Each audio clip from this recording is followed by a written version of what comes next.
What does a hijacker, a pilot, and the President of the United States all have in common?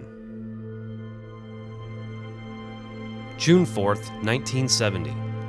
Over a $471.78 grievance with the IRS, Arthur Barkley boards TWA Flight 486 from Phoenix to Washington, D.C. Over the skies of New Mexico, Barkley enters the cockpit with a pistol, straight razor, and a can of gasoline, threatening to kill passengers unless he receives $100 million from the Supreme Court since they refuse to hear his case. By the time he forced the plane to land at Dulles Airport in Washington, D.C., TWA could only gather $100,750, hoping that he would settle for less. Barkley ordered the pilot to take off, and he dumped the cash onto the cockpit floor, only to find out that it wasn't even close to his demands. The Boeing 727 circled Dulles for 2 hours, during which Barkley made multiple suicidal threats if he didn't get his money. He addressed a radio message to President Nixon, saying, "You don't know how to count money, and you don't even know the rules of law."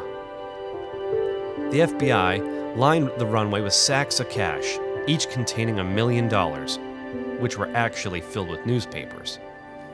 After landing, agents shot out the tires and the plane came to a stop. When it did, agents raided the aircraft, firing shots at Barkley and hitting him in the hand.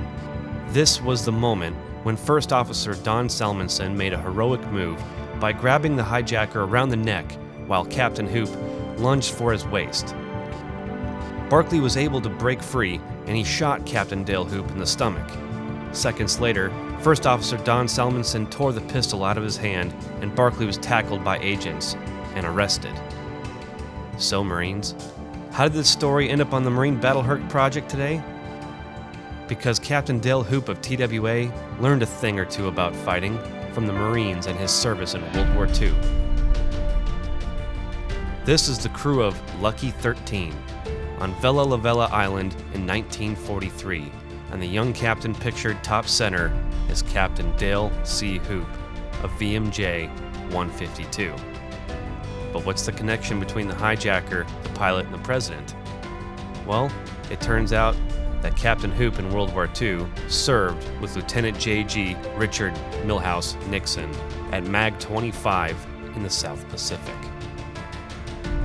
Richard Nixon actually commanded some of the forward units on Vella La Vella Island, and he served with the South Pacific Combat Air Transport Command, much like Captain Hoop. And that's how it ended up in the Marine Battle Herc Project archives. Thanks for watching.